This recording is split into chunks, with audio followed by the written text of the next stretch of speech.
Howdy folks, I'm Stinky Spring Cleaning, sourly sparking snarky Snickers. I'm Amber. And here are more snarky Snickers for us to spark by being sour and smelly. So let's get started on that. Alright folks, and our first letter is titled, Am I a Jerk? X made a deal with our son and now wants $800. I'm a single father of teenage boys, and I have 80% custody, and their mother gets vacation time with them, spring break, summer, Christmas, etc. They just returned from their mom's house over spring break holiday, and my 14-year-old son had a new gaming laptop. He set it up in his room and then revealed that he needs me to send him money that he owes to his mother. He agreed to give her half of the $1,600 purchase price, $800. I try to instill in my sons a sense of financial responsibility. My sons invest in the stock market, have checking accounts, and cash. I frequently tell them that just because you have enough money to buy something doesn't mean that you can actually buy that thing. I spoke to their mother and advised her that she shouldn't be making large financial deals with our sons. She does not know their financial situation. She does not know that I am the source of my son's money and stocks, nor does she know that I pay $120 annually so they can invest and I manage their investments.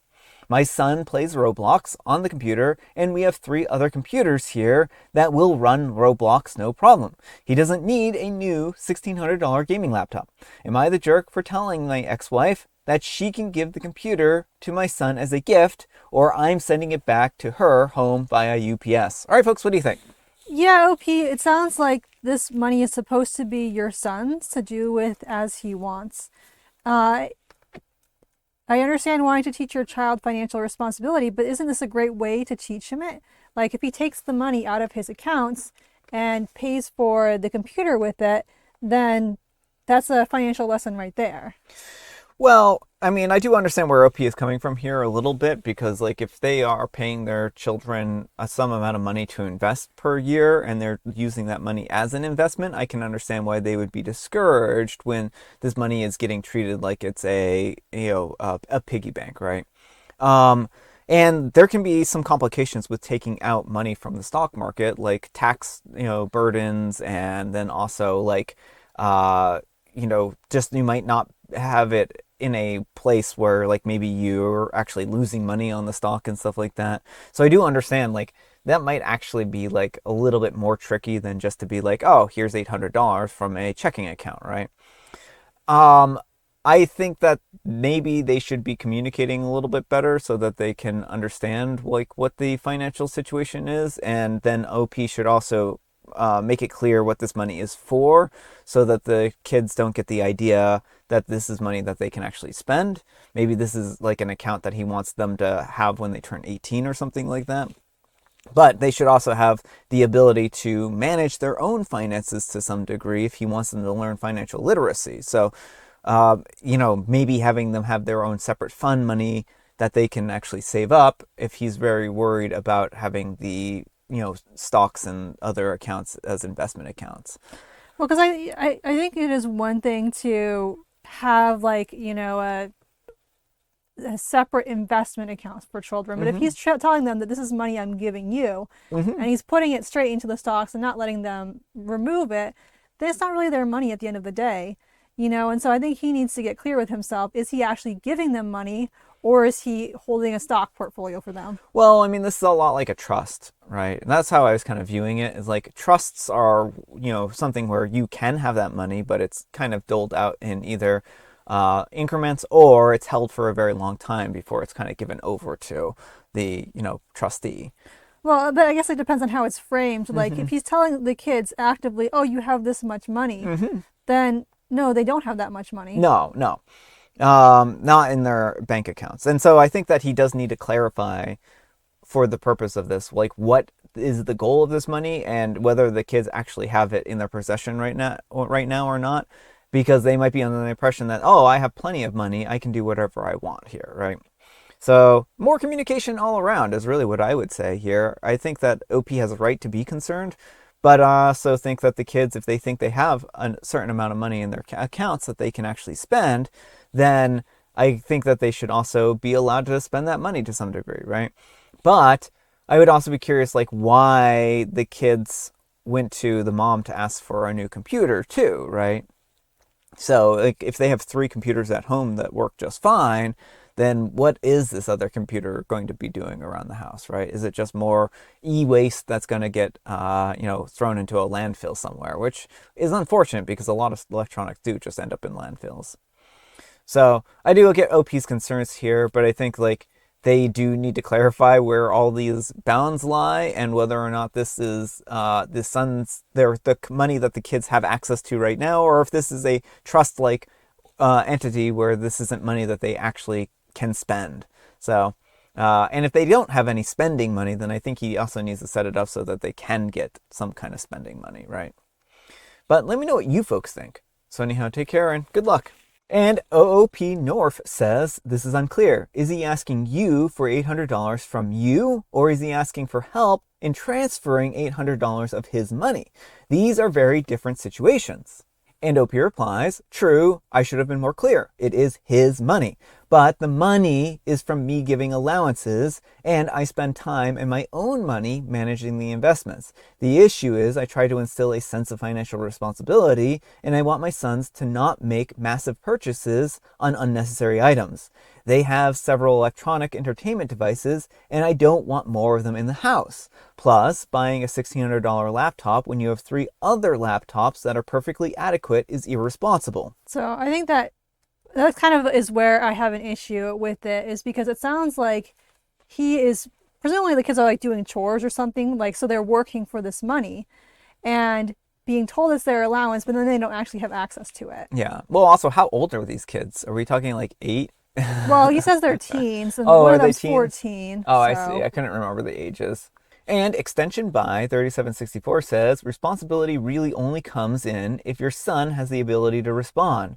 For example, if he has the ability to make his own mistakes and learn from them. If he does not, the money is not his, not at least yet. You have just earmarked it for him in the future.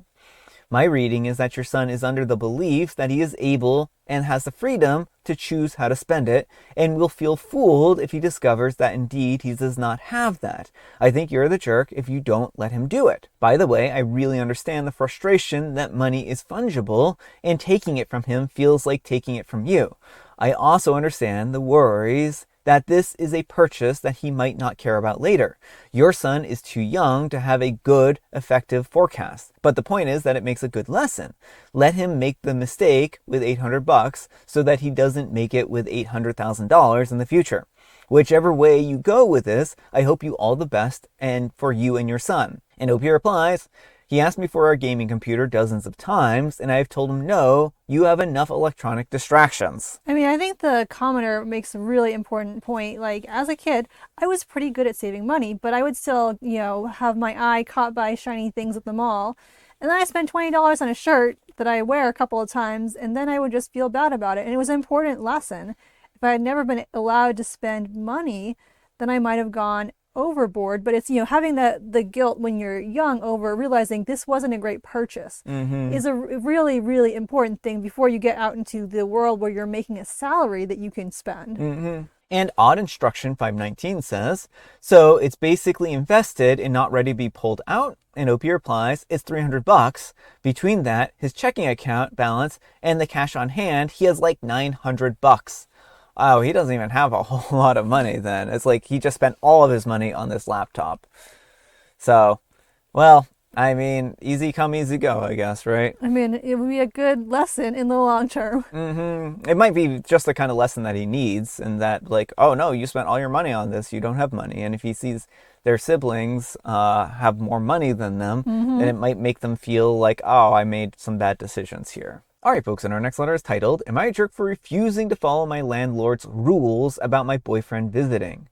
I'm a 26-year-old female, and I rent a small apartment in a house that was divided into 3 separate units. My landlord lives next door and is very involved in everything. Recently, my boyfriend, a 27-year-old male, has been coming over sometimes. He lives about an hour away, so we alternate between his place and mine. A few weeks ago, my landlord started making comments like, please be mindful, the other tenants are women. I didn't think much of it, and I just tried to be respectful. Then she told me that she saw us sitting together in a shared garden and said that it was inappropriate. We were literally just sitting close, nothing else. I apologized anyways, and I stopped using the garden because I felt uncomfortable. Well, this weekend, things escalated. She knocked on my door and told me that it would be better if my boyfriend didn't come over anymore because the walls are super thin and this house is not suitable for a couple. I was honestly shocked. It felt like she was implying things about her private life, which made me really uncomfortable. I told her that I pay rent for a private apartment and that I don't think it's reasonable for her to control who visits me.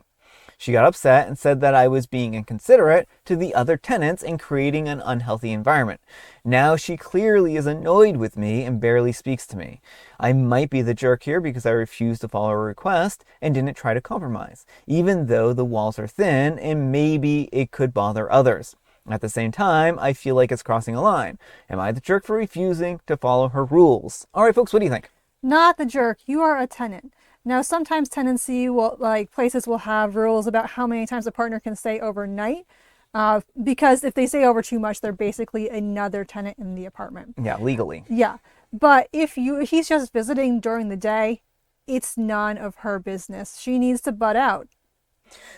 Yeah, I think for the most part, I would also say that if OP is being very loud in their intimate activities, then that's certainly something that needs to be addressed in that moment.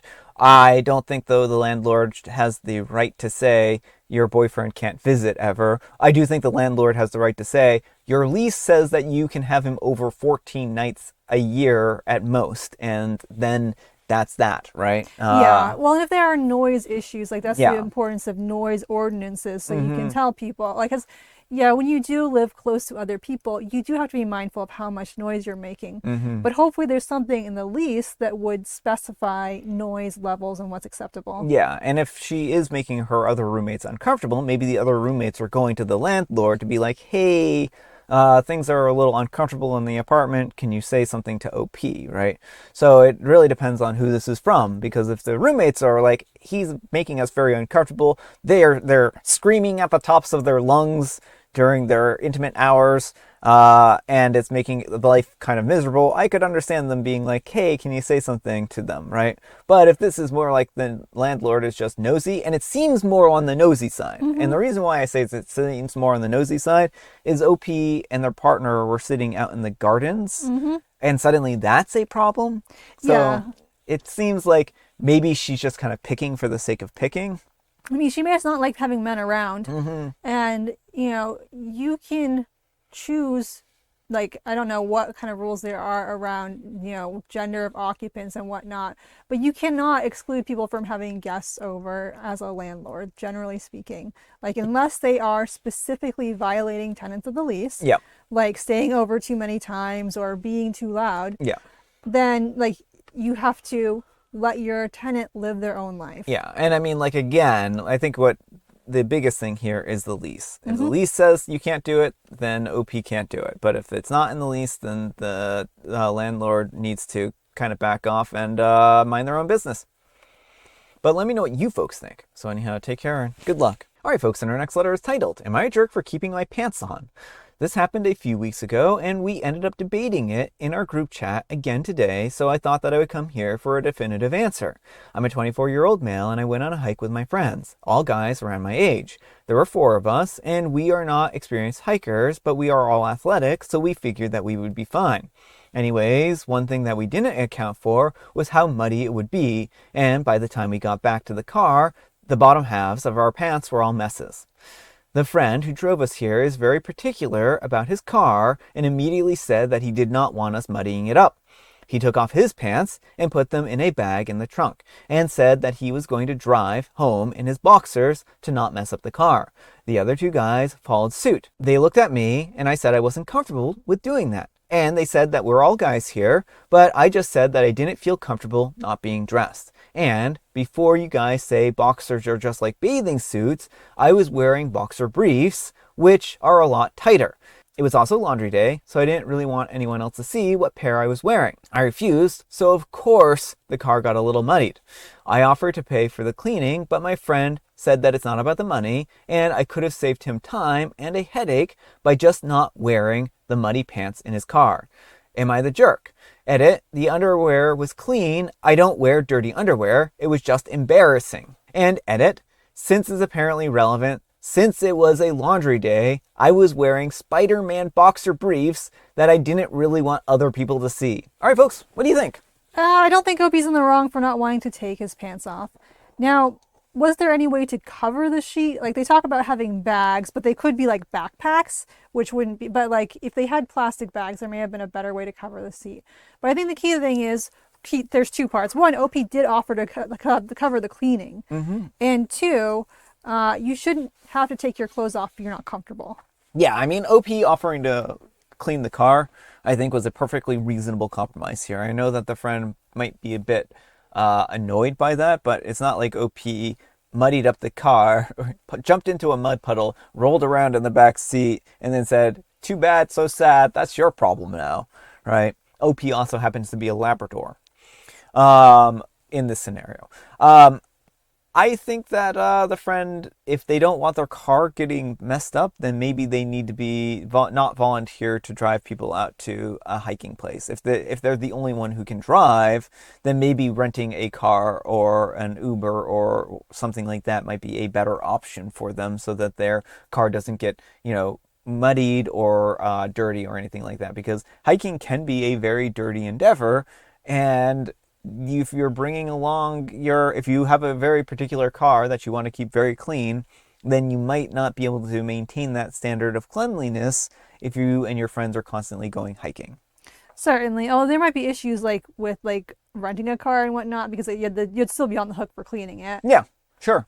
But I mean, that's certainly like something that they would have to talk amongst themselves about, Yeah. right? Is it more worth it that, they have to pay a cleaning fee when it comes to the rental, or is it, just something that they are, if there is someone else who's willing to drive and get their car dirty or something like that. But let me know what you folks think. So anyhow, take care and good luck. But folks, let's see what the Wheel of Judgment has to say. Wheel of Judgment, turn, turn, turn. Tell us the judgment that OP's earned. Centrifuge. Okay, Wheel.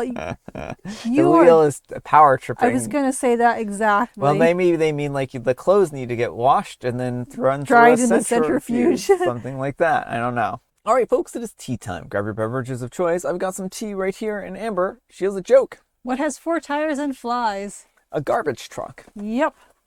That's like the oldest joke in the book, other than besides what's red and white and black all over. Black and white and red all over.